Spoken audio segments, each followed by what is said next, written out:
പ്രഭാഷകൻ എന്ന പുസ്തകത്തിൽ നിന്നുള്ള വായന 22-ാം അധ്യായം. അലസതയും ഭോഷത്വവും. ചെളിയിൽ പൂണ്ട കല്ലുപോലെയാണ് അലസൻ. അവൻ്റെ നിന്ദ്യ അവസ്ഥയെ എല്ലാവരും പരിഹസിക്കുന്നു. അലസൻ ശുചിത്വമില്ലാത്ത ചാണകക്കൂനയിലെ ചേറിനു തുല്യം. അതിനെ സ്പർശിക്കുന്നവൻ കൈ കുടഞ്ഞു കളയുന്നു.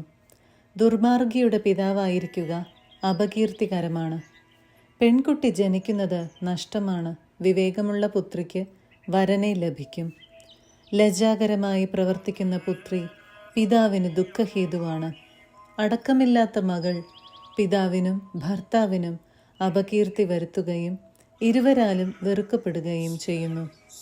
അനവസരത്തിൽ പറയുന്ന കഥ വിലാപവേളയിൽ സംഗീതം പോലെയാണ്. എന്നാൽ ജ്ഞാനത്തിൻ്റെ ശിക്ഷണം എപ്പോഴും ഉചിതമാണ്. മൂഢനെ വിദ്യ അഭ്യസിപ്പിക്കുന്നത് പൊട്ടിയ കലത്തിൻ്റെ കഷ്ണങ്ങൾ ഒട്ടിച്ചു ചേർക്കുന്നത് പോലെയാണ്. അല്ലെങ്കിൽ ഗാഠനിദ്രയിൽ ലയിച്ചവനെ ഉണർത്തുന്നത് പോലെയാണ്. മൂഢനോട് കഥ പറയുന്നവൻ അർദ്ധനിദ്രാവസ്ഥയിൽ കഴിയുന്നവനോടാണ് പറയുന്നത്. പറഞ്ഞു കഴിയുമ്പോൾ എന്താണ് പറഞ്ഞതെന്ന് അവൻ ചോദിക്കും. മരിച്ചവനെ ഓർത്ത് കരയുക, അവൻ്റെ പ്രകാശം അണഞ്ഞുപോയി. ഭോഷനെ ഓർത്ത് കരയുക, അവൻ്റെ ബുദ്ധി കെട്ടുപോയി. മരിച്ചവനെ ഓർത്ത് ഏറെ കരയേണ്ട, അവന് വിശ്രമം ലഭിച്ചു. ഭോഷന്റെ ജീവിതം മരണത്തെക്കാൾ കഷ്ടമാണ്. മരിച്ചവന് വേണ്ടിയുള്ള വിലാപം 7 ദിവസം കൊണ്ട് അവസാനിക്കുന്നു. ഭോഷന് വേണ്ടിയോ ദൈവഭയമില്ലാത്തവന് വേണ്ടിയോ ഉള്ളത് അവൻ്റെ ജീവിതകാലം മുഴുവൻ നീണ്ടു നിൽക്കുന്നു. മൂഢനുമായി അധികം സംസാരിക്കുകയോ ബുദ്ധിശൂന്യനെ സന്ദർശിക്കുകയോ അരുത്. അവനിൽ നിന്ന് അകന്നു നിൽക്കുക. അവൻ നിന്നെ കുഴപ്പത്തിലാക്കും. തന്നെ കുടഞ്ഞ് അവൻ നിന്റെ മേൽ ചെളി തെറിപ്പിക്കും. അവനെ ഒഴിവാക്കുക, നിനക്ക് സ്വസ്ഥത ലഭിക്കും. അവൻ്റെ ഭോഷത്വം നിന്നെ വലയ്ക്കുകയില്ല. ഈയത്തേക്കാൾ ഭാരമുള്ളത് എന്താണ്? അതിൻ്റെ പേര് ഭോഷൻ എന്നല്ലാതെ മറ്റെന്താണ്? മണലും ഉപ്പും ഇരുമ്പ് കട്ടിയും ഭോഷനേക്കാൾ എളുപ്പത്തിൽ വഹിക്കാവുന്നതാണ്.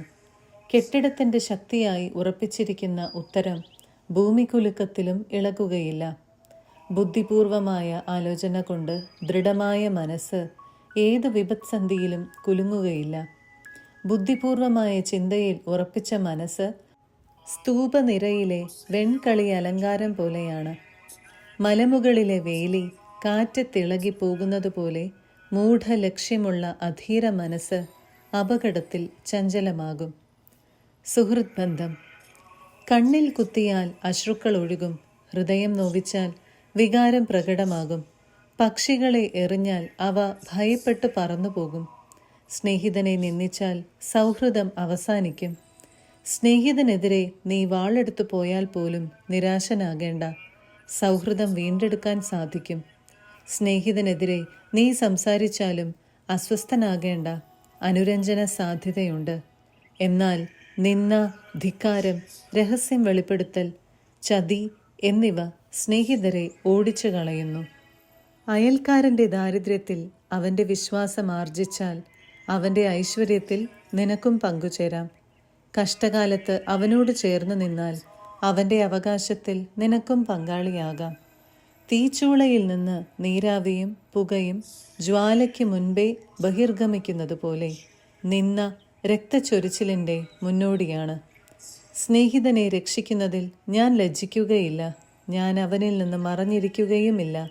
എന്നാൽ അവൻ നിമിത്തം എനിക്കെന്തെങ്കിലും ഉപദ്രവം സംഭവിച്ചാൽ അതേപ്പറ്റി കേൾക്കുന്നവരെല്ലാം അവനെ സൂക്ഷിച്ചുകൊള്ളും. എൻ്റെ വായ്ക്ക് കാവൽക്കാരനും എൻ്റെ ചുണ്ടുകളിൽ വിവേകത്തിൻ്റെ മുദ്രയും ഉണ്ടായിരുന്നെങ്കിൽ ഞാൻ വീഴുകയോ നാവുമൂലം നശിക്കുകയോ ചെയ്യുകയില്ലായിരുന്നു. 23-ാം അധ്യായം. ആത്മനിയന്ത്രണത്തിന് വേണ്ടി പ്രാർത്ഥന. എൻ്റെ പിതാവും ജീവിതത്തിൻ്റെ നിയന്താവുമായ കർത്താവേ, അവയുടെ ഇഷ്ടത്തിന് എന്നെ ഏൽപ്പിച്ചു കൊടുക്കരുതേ. അവ നിമിത്തം ഞാൻ വീഴാനിടയാക്കരുതേ. എൻ്റെ ചിന്തകളെ നേർവഴിക്ക് നയിക്കാൻ ഒരു ചാട്ടയും എൻ്റെ വികാരങ്ങൾക്ക് വിവേകപൂർണമായ നിയന്ത്രണവും ഉണ്ടായിരുന്നെങ്കിൽ എൻ്റെ പാപങ്ങൾ ശിക്ഷിക്കപ്പെടാതെ പോവുകയില്ല. എൻ്റെ കുറ്റങ്ങൾ അവഗണിക്കപ്പെടുകയുമില്ല. എൻ്റെ പാപങ്ങളും കുറ്റങ്ങളും പെരുകി ഞാൻ എൻ്റെ ശത്രുക്കൾക്ക് കീഴ്പ്പെടുകയോ അവർ എന്നെ ചൊല്ലി സന്തോഷിക്കുകയോ ചെയ്യുകയില്ല. എൻ്റെ പിതാവും ദൈവവുമായ കർത്താവേ, എൻ്റെ ദൃഷ്ടികൾ ഔദ്ധത്യം നിറഞ്ഞതാകരുതേ. അധമ വികാരങ്ങൾക്ക് ഞാൻ അടിമയാകരുതേ. അമിതമായ ആഹാരപ്രിയമോ ഭോഗാസക്തിയോ എന്നെ കീഴടക്കാതിരിക്കട്ടെ. നിർലജ്ജമായ വികാരങ്ങൾക്ക് എന്നെ ഏൽപ്പിച്ചു കൊടുക്കരുതേ. നാവിൻ്റെ വിനിയോഗം. കുഞ്ഞുങ്ങളെ, നാവിനെ നിയന്ത്രിക്കേണ്ടത് എങ്ങനെയെന്ന് കേൾക്കുവിൻ. ഈ ഉപദേശം അനുസരിക്കുന്നവൻ കുറ്റക്കാരനാവുകയില്ല. പാപിയുടെ പതനത്തിന് കാരണം അവൻ്റെ ചുണ്ടുകളാണ്. ചീത്ത പറയുന്നവൻ്റെയും അഹങ്കാരിയുടെയും വീഴ്ചയ്ക്കു കാരണം നാവു തന്നെ.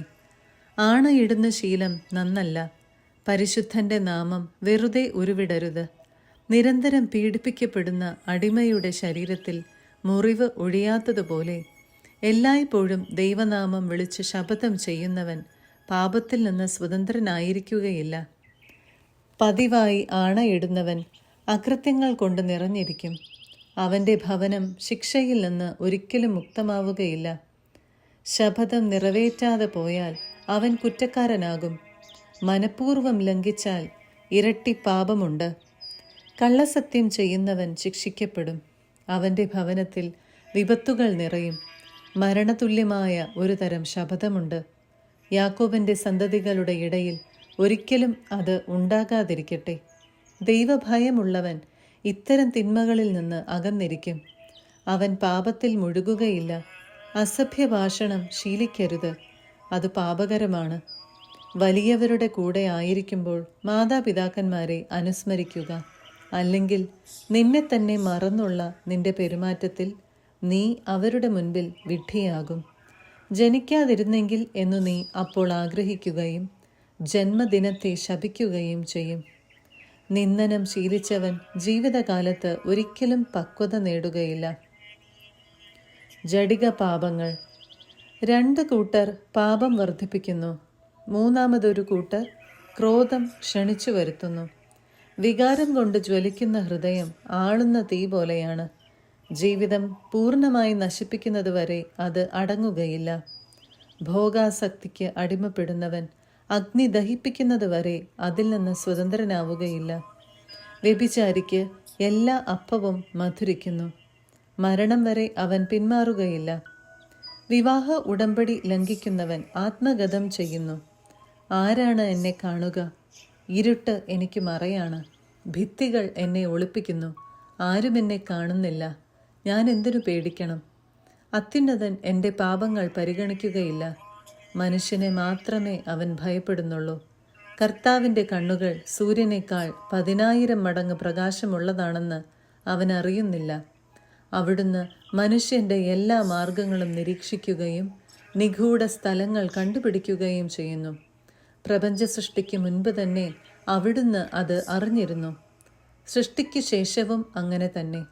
ഈ മനുഷ്യൻ നഗരവീഥികളിൽ വെച്ച് ശിക്ഷിക്കപ്പെടും. ഒട്ടും പ്രതീക്ഷിക്കാതിരുന്നിടത്ത് വെച്ച് പിടിക്കപ്പെടുകയും ചെയ്യും. ഭർത്താവിനെ ഉപേക്ഷിച്ച് അന്യനിൽ നിന്ന് അവന് അവകാശിയെ നൽകുന്ന സ്ത്രീയും ഇങ്ങനെ തന്നെ. അവൾ അത്യുന്നതൻ്റെ നിയമം ലംഘിച്ചു. ഭർത്താവിനെ വഞ്ചിച്ച് വേശ്യാവൃത്തിയിൽ ഏർപ്പെട്ട് അന്യപുരുഷനിൽ നിന്ന് സന്താനങ്ങൾക്ക് ജന്മം നൽകി. അവളെ സമൂഹത്തിൻ്റെ മുൻപാകെ കൊണ്ടുവരും. അവളുടെ സന്താനങ്ങളുടെ മേൽ ശിക്ഷയുണ്ടാകും. അവളുടെ കുഞ്ഞുങ്ങൾ വേരുപിടിക്കുകയോ ശാഖകൾ ഫലം പുറപ്പെടുവിക്കുകയോ ചെയ്യുകയില്ല. അവൾ അവശേഷിപ്പിക്കുന്നത് ശാപഗ്രസ്തമായ ഓർമ്മയാണ്. അവളുടെ അപകീർത്തി മായുകയില്ല. കർത്തൃഭയത്തെക്കാൾ ശ്രേഷ്ഠമോ കർത്താവിൻ്റെ കൽപ്പന അനുസരിക്കുന്നതിനേക്കാൾ മധുരമോ ആയി മറ്റൊന്നില്ലെന്ന് അവളെ അതിജീവിക്കുന്നവർ അറിയും. ദൈവത്തെ അനുസരിക്കുക വലിയ ബഹുമതിയും അവിടുത്തെ അംഗീകാരം ദീർഘായുസ്സുമാണ്. 24-ാം അധ്യായം. ജ്ഞാനത്തിൻ്റെ മാഹാത്മ്യം. ജ്ഞാനത്തിൻ്റെ വാക്കുകൾ അവൾക്കു തന്നെ പുകഴ്ചയാണ്. തൻ്റെ ജനത്തിൻ്റെ മധ്യത്തിൽ അവൾ മഹത്വമാർജിക്കുന്നു. അത്യുന്നതൻ്റെ സഭയിൽ അവൾ വാ തുറക്കുന്നു. അവിടുത്തെ സൈന്യത്തിൻ്റെ മുൻപാകെ അവൾ പ്രഘോഷിക്കുന്നു. അത്യുന്നതൻ്റെ നാവിൽ നിന്ന് പുറപ്പെട്ട് മൂടൽ മഞ്ഞുപോലെ ഞാൻ ഭൂമിയെ ആവരണം ചെയ്തു. ഉന്നതങ്ങളിൽ ഞാൻ വസിച്ചു. മേഘത്തൂണിലായിരുന്നു എൻ്റെ സിംഹാസനം. ഞാൻ തനിയെ ആകാശത്തിന് പ്രദക്ഷിണം വയ്ക്കുകയും പാതാളത്തിൻ്റെ ആഴങ്ങളിൽ സഞ്ചരിക്കുകയും ചെയ്തു. ആഴിയിലെ അലകളിലും ഊഴിയിലും എല്ലാ ജനതകളിലും രാജ്യങ്ങളിലും എനിക്ക് ആധിപത്യം ലഭിച്ചു. ഇവയിലെല്ലാം ഞാൻ വിശ്രമസങ്കേതം അന്വേഷിച്ചു. ആരുടെ ദേശത്ത് വസിക്കണമെന്ന് ഞാൻ ആലോചിച്ചു. അപ്പോൾ സകലത്തിൻ്റെയും സൃഷ്ടാവ് എനിക്ക് കൽപ്പന നൽകി. എൻ്റെ സൃഷ്ടാവ് എനിക്ക് കൂടാരത്തിന് സ്ഥലം നിശ്ചയിച്ചു തന്നു. അവിടുന്ന് പറഞ്ഞു, യാക്കോബിൽ വാസമുറപ്പിക്കുക, ഇസ്രായേലിൽ നിന്റെ അവകാശം സ്വീകരിക്കുക. കാലം ആരംഭിക്കുന്നതിനു മുൻപ് അവിടുന്ന് എന്നെ സൃഷ്ടിച്ചു. ഞാൻ അനന്തമായി നിലനിൽക്കുന്നു. വിശുദ്ധ മന്ദിരത്തിൽ അവിടുത്തെ മുൻപിൽ ഞാൻ ശുശ്രൂഷ ചെയ്തു. സിയോനിൽ ഞാൻ വാസമുറപ്പിച്ചു. അങ്ങനെ പ്രിയങ്കരമായ നഗരത്തിൽ അവിടുന്ന് എനിക്ക് വിശ്രമം നൽകി. ജെറുസലേമിൽ എനിക്ക് ആധിപത്യവും. ഒരു ബഹുമാന്യ ജനതയുടെ ഇടയിൽ അവരുടെ അവകാശമായ കർത്താവിൻ്റെ ഓഹരിയിൽ ഞാൻ വേരുറച്ചു. ലബനോനിലെ ദേവദാരു പോലെയും ഹെർമോനിലെ സരളമരം പോലെയും ഞാൻ ഉയർന്നു. എൻഗേദിയിലെ ഈന്തപ്പന പോലെയും ജെറീക്കോയിലെ പനിനീർ ചെടി പോലെയും ഞാൻ വളർന്നു. വയലിലെ ഒലിവ് മരം പോലെയും നദീതടത്തിലെ വൃക്ഷം പോലെയും ഞാൻ പുഷ്ടി പ്രാപിച്ചു. ഇലവങ്കം പോലെയും സുഗന്ധ തൈലം പോലെയും ഞാൻ പരിമളം പരത്തി. വിശിഷ്ടമായ മീറ പോലെ ഞാൻ സൗരഭ്യം വീശി. നറും പശ, ചന്ദനം, കുങ്കുമം, ദേവാലയത്തിലെ കുന്തുരുക്കം എന്നിവ പോലെയും ഞാൻ സുഗന്ധം പ്രസരിപ്പിച്ചു. കരുവേല മരം പോലെ ഞാൻ ശാഖ വീശുന്നു. എൻ്റെ ശാഖകൾ മഹത്വവും മനോഹാരിതയും നിറഞ്ഞവയാണ്. മുന്തിരിച്ചെടി പോലെ എൻ്റെ മുകുളങ്ങൾക്ക് ഞാൻ സൗന്ദര്യം പകർന്നു. എൻ്റെ പുഷ്പങ്ങൾ മഹത്വമാർന്ന സമൃദ്ധ ഫലങ്ങളായി പരിണമിക്കുന്നു. എന്നെ അഭിലഷിക്കുന്നവൻ അടുത്തു വന്ന് തൃപ്തിയാവോളം എൻ്റെ വിഭവങ്ങൾ ആസ്വദിക്കട്ടെ. എന്നെ സ്മരിക്കുന്നത് തേനിനേക്കാളും എന്നെ സ്വന്തമാക്കുന്നത് തേൻ കട്ടയേക്കാളും മാധുര്യം പകരും. എന്നെ ഭുജിക്കുന്നവൻ്റെ വിശപ്പ് ശമിക്കുകയില്ല, പിന്നെയും ആഗ്രഹിക്കും. എന്നെ പാനം ചെയ്യുന്നവൻ വീണ്ടും അഭിലഷിക്കും. എന്നെ അനുസരിക്കുന്നവൻ ലജ്ജിതനാവുകയില്ല. എൻ്റെ സഹായത്തോടെ അധ്വാനിക്കുന്നവൻ പാപത്തിൽ വീഴുകയില്ല.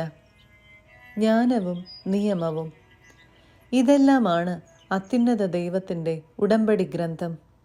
യാക്കോബിൻ്റെ സമൂഹങ്ങൾക്ക് അവകാശമായി മോശ നമുക്ക് കൽപ്പിച്ചു നൽകിയ നിയമം. അത് മനുഷ്യരെ ജ്ഞാനം കൊണ്ട് പിശോൻ നദി പോലെയും ആദ്യഫലകാലത്തെ ടൈഗ്രീസ് നദി പോലെയും നിറയ്ക്കുന്നു. യൂഫ്രട്ടീസ് പോലെയും വിളവെടുപ്പ് കാലത്തെ ജോർദാൻ പോലെയും അത് അവരെ ജ്ഞാനപൂരിതരാക്കുന്നു. അത് നൈൽ പോലെയും മുന്തിരി പഴുക്കും കാലത്തെ ഗീഹോൻ പോലെയും പ്രബോധനത്തെ പ്രവഹിപ്പിക്കുന്നു. ആദി മനുഷ്യൻ അവളെ പൂർണ്ണമായി അറിഞ്ഞില്ല. അവസാനത്തെ മനുഷ്യനും അവളുടെ ആഴം അളക്കുകയില്ല. അവളുടെ ചിന്ത സമുദ്രത്തെക്കാൾ വിശാലവും അവളുടെ പ്രബോധനം അഗാധത്തെക്കാൾ ആഴമേറിയതുമാണ്. നദിയിൽ നിന്നുള്ള തോട് പോലെയും ഉദ്യാനത്തിലേക്കുള്ള നീർച്ചാലു പോലെയും ഞാൻ ഒഴുകി. എൻ്റെ ഉപവനം നനയ്ക്കുകയും തോട്ടം കുതിർക്കുകയും ചെയ്യും എന്ന് ഞാൻ പറഞ്ഞു. ഇതാ, എൻ്റെ തോട് നദിയായി, എൻ്റെ നദി സമുദ്രമായി. ഞാൻ വീണ്ടും എൻ്റെ ഉപദേശത്തെ പ്രഭാതം പോലെ പ്രകാശമാനമാക്കും. അതിൻ്റെ കാന്തി വിദൂരങ്ങളിലും പ്രസരിപ്പിക്കും. ഞാൻ ഇനിയും എൻ്റെ പ്രബോധനങ്ങൾ പ്രവചനം പോലെ ചൊരിയുകയും ഭാവി തലമുറകൾക്ക് നൽകുകയും ചെയ്യും. ഞാൻ എനിക്ക് വേണ്ടി മാത്രമല്ല, ഉപദേശം തേടുന്ന എല്ലാവർക്കും വേണ്ടിയാണ് അധ്വാനിച്ചതെന്ന് അറിയുക. 25-ാം അധ്യായം. ആദരണീയർ. എൻ്റെ ഹൃദയം 3 കാര്യങ്ങളിൽ ആനന്ദം കൊള്ളുന്നു. അവ കർത്താവിൻ്റെയും മനുഷ്യരുടെയും ദൃഷ്ടിയിൽ മനോഹരമാണ്. സഹോദരന്മാർ തമ്മിലുള്ള യോജിപ്പ്, അയൽക്കാർ തമ്മിലുള്ള സൗഹൃദം, ഭാര്യ ഭർത്താക്കന്മാർക്ക് പരസ്പരമുള്ള ലയം. 3 തരക്കാരെ എൻ്റെ ഹൃദയം വെറുക്കുന്നു. അവരുടെ ജീവിതം എന്നിൽ കടുത്ത അമർഷമുളവാക്കുന്നു.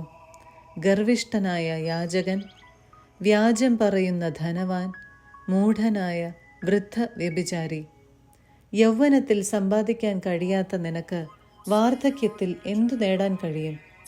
നരചൂടിയവൻ്റെ വിവേകവും വയോവൃദ്ധൻ്റെ സതുപദേശവും എത്ര ആകർഷകമാണ്! വൃദ്ധനിൽ വിജ്ഞാനവും മഹത്തുക്കളിൽ വിവേകവും ഉപദേശവും എത്ര മനോഹരം! അനുഭവ സമ്പത്ത് വയോധികന് കിരീടവും ദൈവഭക്തി അവന് അഭിമാനവുമാണ്. 9 ചിന്തകൾ കൊണ്ട് ഞാൻ എൻ്റെ ഹൃദയത്തെ പ്രമോദിപ്പിച്ചു. 10-ാമതൊരെണ്ണം ഞാൻ പറയാം. മക്കളിൽ ആനന്ദിക്കുന്നവൻ, ശത്രുക്കളുടെ പതനം കാണാൻ കഴിയുന്നവൻ, ബുദ്ധിമതിയായ ഭാര്യയോടുകൂടി ജീവിക്കുന്നവൻ, വാക്കിൽ പിഴയ്ക്കാത്തവൻ, തന്നെക്കാൾ താഴ്ന്നവന് ദാസ്യവൃത്തി ചെയ്തിട്ടില്ലാത്തവൻ ഭാഗ്യവാൻ. വിവേകം നേടിയവനും ശ്രദ്ധാലുക്കളായ ശ്രോതാക്കളോട് സംസാരിക്കുന്നവനും ഭാഗ്യവാൻ. ജ്ഞാനം നേടിയവൻ എത്ര ശ്രേഷ്ഠൻ! ദൈവഭക്തനേക്കാൾ ഉത്കൃഷ്ടനായി ആരുമില്ല. ദൈവഭക്തി എല്ലാറ്റിനെയും അതിശയിക്കുന്നു. അതിനെ മുറുകെ പിടിക്കുന്നവൻ അതുല്യൻ. ദുഷ്ടസ്ത്രീകൾ. ഹൃദയക്ഷതത്തേക്കാൾ വലിയ ക്ഷതമോ ഭാര്യയുടെ കുടിലതയേക്കാൾ വലിയ കുടിലതയോ ഇല്ല. വെറുക്കുന്നവൻ്റെ ആക്രമണത്തെക്കാളും ശത്രുക്കളുടെ പ്രതികാരത്തെക്കാളും വലുതായി ഒന്നുമില്ല. സർപ്പത്തിൻ്റേതിനേക്കാൾ മാരകമായ വിഷമില്ല. ശത്രുവിൻ്റേതിനേക്കാൾ തീക്ഷ്ണതയേറിയ ക്രോധവുമില്ല. ദുഷ്ടയായ ഭാര്യയോടൊത്ത് ജീവിക്കുന്നതിനേക്കാൾ അഭികാമ്യം സിംഹത്തിൻ്റെയോ വ്യാളിയുടെയോ കൂടെ വസിക്കുന്നതാണ്. ഭാര്യയുടെ ദുഷ്ടത അവളുടെ രൂപം കെടുത്തുന്നു. അവളുടെ മുഖം കരടിയുടേതുപോലെ ഇരുളുന്നു. അവളുടെ ഭർത്താവ് അയൽക്കാരോട് കൂടെ ഭക്ഷണം കഴിക്കുന്നു. വേദനാപൂർണമായ നെടുവീർപ്പ് അടക്കാൻ അവന് കഴിയുന്നില്ല. ഭാര്യയുടെ അകൃത്യങ്ങൾ താരതമ്യപ്പെടുത്തുമ്പോൾ മറ്റെന്തും നിസ്സാരമാണ്. പാപികളുടെ വിധി അവളുടെ മേൽ പതിക്കട്ടെ. വൃദ്ധൻ മണൽക്കുന്ന് കയറുന്നത് പോലെയാണ് ശാന്തനായ ഭർത്താവ് വായാടിയായ ഭാര്യയോടുകൂടെ ജീവിക്കുന്നത്. സ്ത്രീയുടെ സൗന്ദര്യത്തിൽ കുടുങ്ങിപ്പോകരുത്. ധനത്തിനു വേണ്ടി അവളെ മോഹിക്കുകയും അരുത്. ഭാര്യയുടെ ധനത്തിൽ ആശ്രയിച്ചു കഴിയുന്ന ഭർത്താവിന് കോപവും നിന്ദയും അപകീർത്തിയും ഫലം. ദുഷ്ടയായ ഭാര്യയാണ് ഇടിഞ്ഞ മനസ്സിനും മ്ലാനമുഖത്തിനും വ്രണിത ഹൃദയത്തിനും കാരണം. ഭർത്താവിനെ പ്രീതിപ്പെടുത്താത്ത ഭാര്യ ഭർത്താവിൻ്റെ കൈകൾക്ക് തളർച്ചയും കാലുകൾക്ക് ദൗർബല്യവും വരുത്തുന്നു.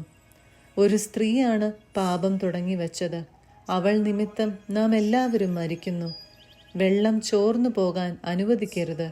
ദുഷ്ടയായ സ്ത്രീയെ ഏറെ പറയാൻ അനുവദിക്കരുത്. അവൾ നിന്റെ വരുതിയിൽ നിൽക്കുന്നില്ലെങ്കിൽ ബന്ധം വിടർത്തുക.